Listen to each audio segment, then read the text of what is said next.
बिस्मिल्लाहिर्रहमानिर्रहीम। तबलीगी जमात वाले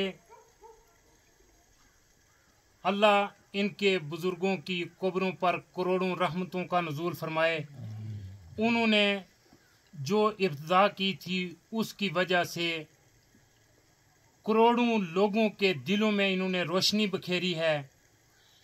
हज़ारों लोग दायरे इस्लाम में इनके तर्ज़ अमल से, इनकी तबलीग से, इनकी ज़िंदगी के जो औकातकार हैं उनको देख के हज़ारों लोग दायरे इस्लाम में दाखिल हुए हैं और बिलाशुबा लाखों लोग, लाखों मुसलमान इनकी इन अदाओं से मुतासर होके इस्लाम पे पहले से ज़्यादा सख्ती के साथ कारबंद हुए हैं, जिनमें हमारे स्टार्स, खिलाड़ी और बड़े बड़े फनकार और इस तरह के लोग भी शामिल हैं। इन लोगों का निकलना ही और इनका सोना जागना, बिस्तर उठा के जाना, एयरपोर्ट पे रुकना, रास्ते में बसों के अड्डों पे रुकना, गाड़ियों में जाना, जहाँ भी ये जा रहे होते हैं, इनका खाना पकाना, इनका बैठने का जो स्टाइल है, इनका जो दावत देने का तरीक़ाकार है, इनके अंदर अल्लाह ताला ने जो कुव्वत और बर्दाश्त दी है और जिस मोहब्बत से, जिस प्यार के साथ ये लोगों को अल्लाह के दीन की तरफ बुलाते हैं और लोगों को एक अल्लाह के होने का यकीन उनके दिल में पैदा करते हैं और गैरुल्लाह से कुछ न होने का यकीन पैदा कर रहे हैं और कलमे का मफहूम समझा रहे हैं, नमाज के वो तरीके लोगों को समझा रहे हैं। और सबसे बड़ी बात कि ये चलती फिरती यूनिवर्सिटी, ये दीर बाला के बुज़ुर्ग, ये जवान, ये बारेश बुज़ुर्ग, ये पिराना साली में इस वक्त जो इन्होंने खरूज किया, ये निकले हुए हैं, ये खालिस्तान अपने खर्चे पे अल्लाह की रज़ा के लिए निकले हुए हैं। तो ऐसी सूरत में किसी बंदे को, क्या ये कोई बंदा इतना संग दिल, इतना सख्त दिल और इस्लाम से इतना बेजार वो हो सकता है कि इनके बिस्तर उठा के मस्जिदों से बाहर फेंक दिए जाएं और इनके रास्ते में रोड़े अटकाए जाएं? यानी वो किसी भी जमात का हो कि कोई भी सोच रखता हो कि ये लोग जो अपने खर्चे पे निकले हुए हैं, लोगों को अल्लाह के दीन की तरफ बुला रहे हैं, अल्लाह की वहदानियत की तरफ बुला रहे हैं, तौहीद की तरफ बुला रहे हैं, तो कोई बंदा इतना संग दिल कैसे हो सकता है कि इनके रास्ते में रोड़े अटकाए?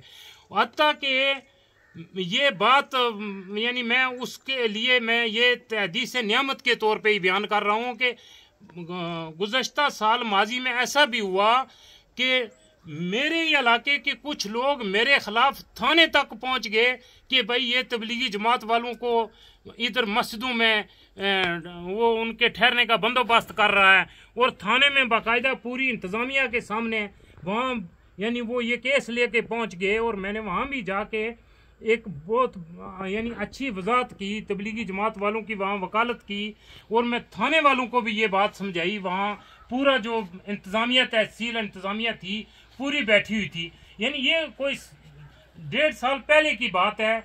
मैं इसलिए ये बात कह रहा हूँ कि ये लोगों के दिलों में ये सच्चाइयाँ उतारने की कोशिश कर रहा हूँ कि और खुसूसन जवान और जो पढ़े लिखे नौजवान हैं उनके लिए ये ज़रूरी है कि वो आए इनके साथ 40 दिन के लिए, 4 महीने के लिए।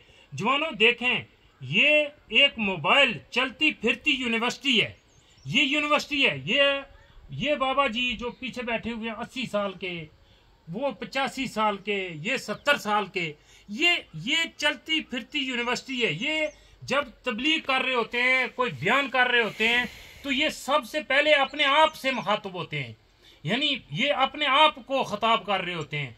ये इनका जो तरीका है सीखने का, चूँकि मैं गुज़श्ता एक अरसे से 2013 से इनके साथ ही हूँ, यानी ये जहाँ मैं इनकी नुसरत के लिए रातों को भी मस्जिदों में जाता हूँ और इनके रुख का तयन करता हूँ। फिर इनको जो सहूलतकारी चाहिए इंतज़ामिया की तरफ से, अगर इन्हें कोई मसला कहीं पेश हो जाता है तो वहाँ मैं पहुँच जाता हूँ, जहाँ गाड़ी नहीं जाती मैं पैदल पहुँच जाता हूँ। तो ये मैं किसी पे कोई एहसान नहीं कर रहा ना तबलीग में, ये अपनी ज़ात के लिए कर रहा हूँ। मैं इसमें मैं इत्मीनान महसूस करता हूँ। मुझे इससे इनके साथ बैठ के, इनके साथ खाना खा के, इनके साथ चलने से, इनके गुफ्तगू सुनने से और ये जो मेरे घर में आते हैं तो ये फिर तो जब इतने दिन इधर रहते हैं तो फिर तो आमिर साहब समझे को मेरा ही बयान आपको सुनना पड़ता है। तो वो इसलिए मैं रिकॉर्डिंग भी करा रहा हूँ कि बाकी साथियों को भी ये इदराक हो जाए कि इधर जो आएंगे उन्हें मेरा ही बयान। तो ये साथियों ने बहरहाल पसंद किया। आप थक तो नहीं गए मेरी बातें सुन के? तो बहरहाल मैं रोज आना इनको बयान करता हूँ और मैं इनसे भी सीखता हूँ। तो मैं जवानों को भी ये दावत दे रहा हूँ कि आप जो जवान देखें, हमारा माशरा इंतशार, इफ्तराक, इज़्तिराब और बेराह रवी की तरफ जा रहा है। हमने ऐसे हालात पैदा कर दिए। ये देखें, हमारे ही भाई बंधु से ये गलती हुई है कि उन्होंने एक जनाजे में सैकड़ों लोगों को जनाजा पढ़ने से मामूली सी गफलत हुई है और लोगों को महरूम कर दिया है। यकीनन ये वो बातें हैं भाइयों जो दीन से दूर लेके जा रही हैं। और अब आपके पास ये मौके हैं, खुसूसन जो इस बस्ती में ये 40 दिन के लिए जमात आई हुई है, इनके मैंने अभी इनका मैं रुख का तयन कर रहा हूँ। ये इसी इलाके में रहेंगे अल्हम्दुलिल्लाह। ये अल्लाह ताला का फजल करम, उसकी अता करदा तौफीक है कि अभी ये मसला यहाँ नहीं है कि ये किसी मस्जिद में जाएंगे और कोई इनके बिस्तर उठा के बाहर फेंक देगा और ये बेचारे बाहर जंगल में पड़े रहेंगे। अल्हम्दुलिल्लाह इनकी मकबूलियत पजीराई अभी इन बस्तियों में, इन देहातों में, इन खूबसूरत वादियों पे, इन चोटियों पे, इन दुश्वार गुजार रास्तों पे इतनी हो गई है। लोग खुद दावत देते हैं और लोग इनके लिए खाने का एहतमाम करते हैं, लोग इनके लिए नुसरत करते हैं, लोग इनको पसंद करते हैं। और मैं जवानों को ये दावत देता हूँ, कुर्ब जवार के जो जवान हैं सारे मुझसे राब्ते में हैं कि वो इस मौके से फ़ायदा उठाएं। तो 3 दिन के लिए आपके साथ कुछ जवान आ जाएं। मैं कल से जिस मस्जिद में आपको भेज रहा हूँ तो मुझसे रब्ता करके कुछ जवान जो पढ़े लिखे जवान हैं, ये आपके लिए बेहतरीन एक मौका है। ये वो मौका है कि आप दीन सीखें, दीन को समझें, दीन के अहकामात को समझें कि कल ये न हो कि जब आप में से किसी के बाप का जनाजा हो, किसी की माँ का जनाजा हो, तो वहाँ कोई ऐसा बंदा उठ के ऐसे हालात पैदा कर दे कि भाई आपके लिए वो फिर जो है ना एक कर्बनाक और एक अफसोसनाक वाकया हो जाए। तो इसके लिए और जवानों मैं आपको दावत देता हूँ, आए। अब आपने वो गाड़ियाँ शाड़ियाँ रच ली हैं, अस्सू शस्सू खत्म कर लिया है, सारा कुछ अब फारग बैठे हुए हैं इन देहातों में। वो गाड़ियाँ शाड़ियाँ की वीडियो भी देख ली है, मेरी गाड़ी मैंने बनाई थी वो भी वीडियो आपने बहुत लाइक की वगैरह वगैरह। तो अब आप फारग हैं, आए 3 दिन के लिए इनकी नुसरत के लिए मेरे साथ निकलें, 3 दिन के लिए इनके साथ रहें, ये नमाज के अहकामात सीखें। और फिर अगर ये तरीकाकार भी दुरुस्त है, अगर ये भी दुरुस्त है कि बख्शिश सिर्फ इस तरह ही होती है कि हम किसी जुमेरात को या साल के बाद या किसी एक मखसूस दिन में, हालांकि ये नहीं है इस्लाम में लोगों, मोहम्मद सल्लल्लाहु अलैहि वसल्लम की तालीमात ये नहीं है, लेकिन अगर आपके नज़दीक यही हैं तो फिर उसके लिए भी ये हालात मत पैदा करें कि आप खाने पका के सिर्फ हाजिरियां गिनने के लिए हों। यानी ये वालिदैन की बदकिस्मती है कि बेटा सिर्फ हाजिरियां गिनने के लिए हो, 14, 15, 19, अच्छा 20 हो गई हैं, अच्छा एक हाजिरी और ले आओ, 21 करो। ये क्या है? ये इस्लाम हम कहाँ से लाए? ये कहाँ है? क्या ये तरीका है? ये कहीं सुन्नत से आपने लिया है? 21 हाजिरियां करो। और जवानों, क्या 21 खाने, 21 डिशें जिंदगी में आपने अपने वालिदैन के आगे कभी रखी है?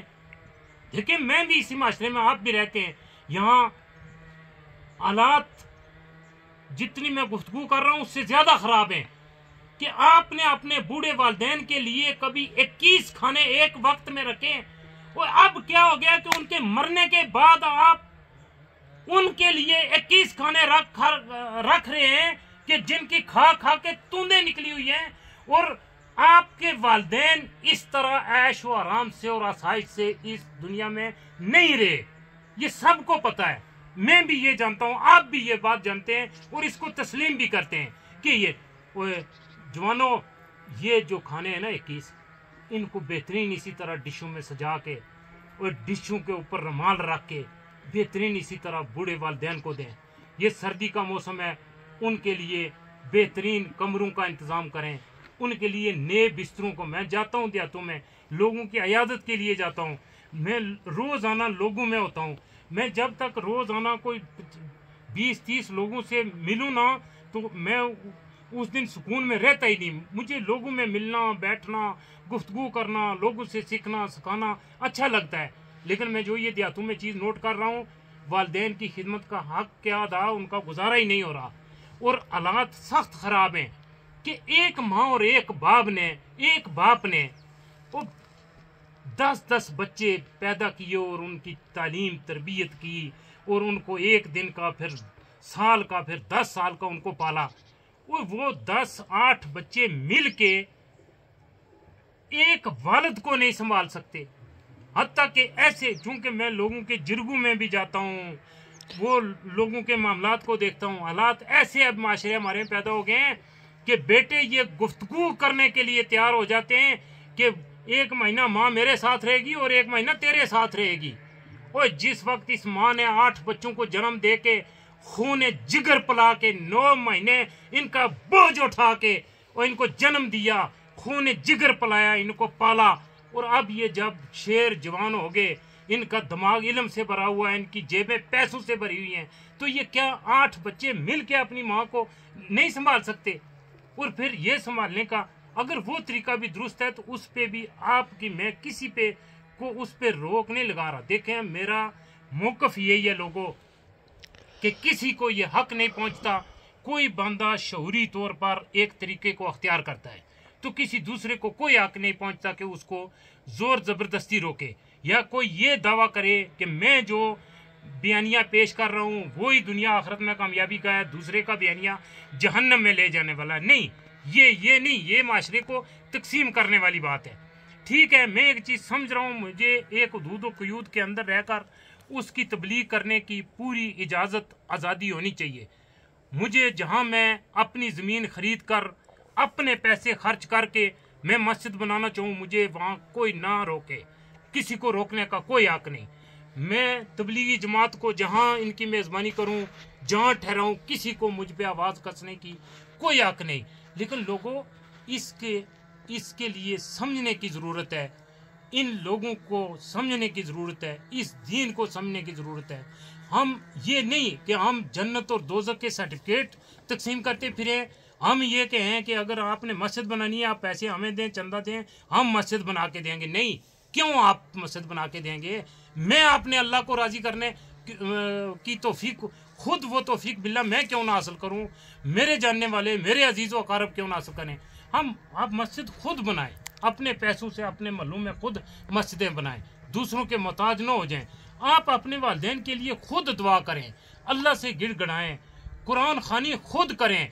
और जो बेटे और जो बेटियां ये तवक्को रखते हैं कि बेटे उधर बैठ के टांग पे टांग रख के सिगरेट फूंक रहे हों और नाक से धुएं निकाल रहे हों और वो कहें कि हमने वो मदरसे के बच्चे बुलाए हुए हैं और बच्चे कुरान खानी कर रहे हैं और वो बच्चे कुरान खानी करेंगे और मेरा बाप बख्शा जाएगा, नहीं। उन औलाद को भी सोचिए कि वो भी अपने कुरान खानी औलाद क्यों ना, बेटे से बढ़कर वो जो मदरसे के बच्चे हैं उनको क्या पड़ी हुई है हमारे वालिदैन को पुछवाने की? क्या उन बच्चों के ऊपर को ये वाजिब है, ज़रूरी है? या वो छोटे छोटे जो बच्चे हैं अभी वुज़ू के अहकामात भी नहीं जानते, क्या वो इन चीज़ को, इन मसाइल को पूरी तरह, जो कि जिनकी अभी तालीम ही मुकम्मल नहीं हुई, वो ये जानते हैं? और जो बेटे जिनकी 50 साल उम्र है, 40 साल उम्र है, जिन्होंने MA किया हुआ है, किताबें इतनी इतनी पड़ी हुई हैं, वो बैठे हुए गप्पे शप्पे कर रहे हैं जनाब, गप्पें हो रही हैं, उधर सिगरेट चल रहे हैं, उधर महफिल सजी हुई है और उधर साइड पे कुरान खानी हो रही है। और फिर जब वो कुरान खानी मुकम्मल कर लेते हैं, वो दाने गिनती होते हैं, और ये बच्चे क्या, वो जो मदरसे के बच्चे हमने लाए हैं और वो 4-6 घंटों के लिए लाए हैं और हमने उनके सामने 1 लाख दाने रख दिए हैं। जब आप उठाते हैं वो पहले एक एक दाना फेंकते हैं, जब आप उधर चले जाते हैं वो ये बुक्कें भर भर के इधर फेंकते हैं। उन बच्चों को इतनी समझ नहीं है। और फिर जनाब बेटा साहब, शहजादा साहब तशरीफ़ लाते हैं, जब खाना लगता है, 21 डिशें लगती हैं जनाब, देगे खुल जाती हैं, ढक्कन देगों को उठा दिए जाते हैं, तो फिर वो वहाँ बड़ी ये रूनी सी शक्ल बना के तशरीफ़ लाते हैं। तो कहते हैं अच्छा, तो वहाँ फिर पूछा जाता है कि भाई वो जो आपने पढ़ा वो मेरी मिल्क करें। इस्लाम में इस तरह नहीं है कि भाई आप कोई गैर लोग आके, बच्चे आके वो पढ़ के तो वो उसकी मिल करें, और जो हकीकी उन वालिदैन की औलाद है वो उधर बैठी हुई है, और हकीकी वालिदैन की औलाद वो पढ़ के किसी और की मिल्क करे, ये क्या है?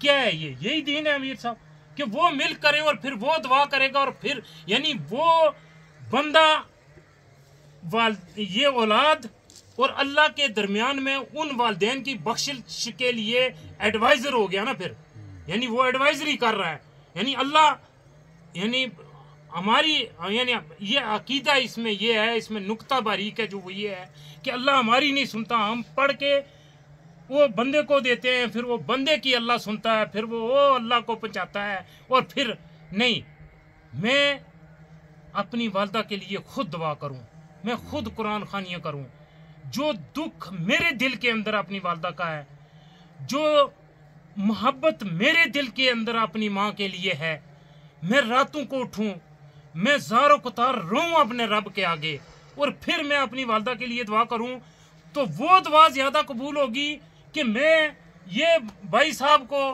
कहूँ कि भाई साहब मैंने आपकी मिल किया, तो आप मेरी वालदा के लिए, भाई साहब की क्या जिम्मेदारी है मेरी वालदा को पूछाना। तो ये बतौर तमसील भाई जवानों, मैं आपसे मुखातब होके आपको एक चीज़ समझाने की कोशिश कर रहा हूँ।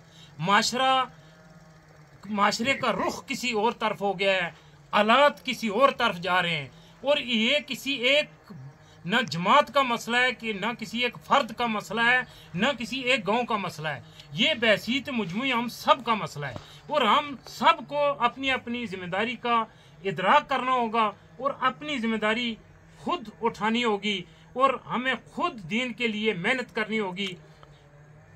इस्लाम और मोहम्मद सल्लल्लाहु अलैहि वसल्लम की तालीमात में ये बिल्कुल कहीं नहीं है कि एक बंदा खुद गफलत में पड़ा रहे, नमाजें भी ना पढ़े, वो खुद हराम हलाल की तमीज़ भी ना करे, लोगों के हुकूक भी अदा ना करे, हुकूकुल्लाह से भी गाफिल हो, तो वो बस पैसे दे के तो दुआ करवा लेगा, वो कुरान खानियाँ करा लेगा, वो लंगर तकसीम करके, वो 21 किस्म की डिशें रख के तो उनको खाना खिला के तो वो कहेगा कि मैंने बख्शवा लिया।